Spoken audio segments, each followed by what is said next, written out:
মধ্যপ্রাচ্যের চলমান উত্তেজনার কেন্দ্রবিন্দু এখন হরমুজ প্রণালী, একটি সংকীর্ণ কিন্তু অত্যন্ত গুরুত্বপূর্ণ জলপথ, যেখান দিয়ে প্রতিদিন বিশ্বের প্রায় 1/5 জ্বালানি পরিবাহিত হয়। এই প্রণালীকে ঘিরেই সাম্প্রতিক সময়ে একের পর এক নাটকীয় ঘটনা পরিস্থিতিকে আরও জটিল করে তুলেছে। সংকটের শুরু যুক্তরাষ্ট্রের নৌ অবরোধ দিয়ে। ইরানের ওপর চাপ বাড়াতে ওয়াশিংটন সমুদ্রপথে নজরদারি জোরদার করে, এমনকি ইরানি তেলবাহী জাহাজে বাধা ও গুলি চালানোর অভিযোগও ওঠে।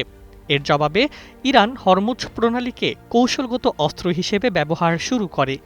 বিদেশি জাহাজের চলাচলে নিয়ন্ত্রণ আরোপ, কিছু জাহাজ আটকে দেওয়া, এসব পদক্ষেপে বিশ্ব বাণিজ্যে উদ্বেগ ছড়িয়ে পড়ে।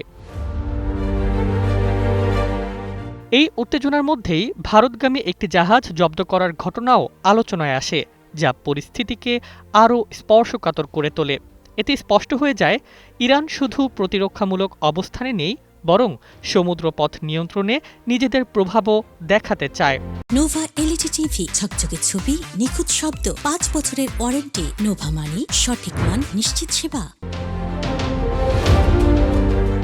এরপরই আসে আরেকটি গুরুত্বপূর্ণ পদক্ষেপ, হরমুজ দিয়ে চলাচলকারী জাহাজের ওপর টোল বা ফি আরোপ।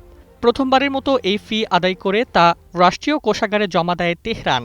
বিশ্লেষকদের মতে এটি শুধু অর্থনৈতিক সিদ্ধান্ত নয়, বরং এক ধরনের রাজনৈতিক বার্তা, নিরাপত্তা বিনামূল্যে নয়।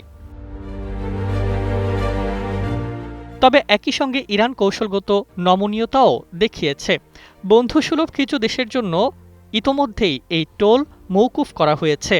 আপাতত রাশিয়া এ সুবিধা পাচ্ছে বলে নিশ্চিত হওয়া গেছে। পাশাপাশি সম্ভাব্য তালিকায় রয়েছে চীন, ভারত, পাকিস্তান এবং বাংলাদেশ সহ আরও কয়েকটি দেশ, যদিও এই তালিকা এখনও পুরোপুরি আনুষ্ঠানিক নয়। বিশ্লেষকরা বলছেন, এই ফি মওকুফ কৌশলটি মূলত মিত্র জোট শক্তিশালী করার একটি উপায়। এতে একদিকে নির্দিষ্ট দেশগুলোর সঙ্গে সম্পর্ক ঘনিষ্ঠ করা যাচ্ছে, অন্যদিকে প্রতিপক্ষের ওপর চাপও বজায় রাখা সম্ভব হচ্ছে।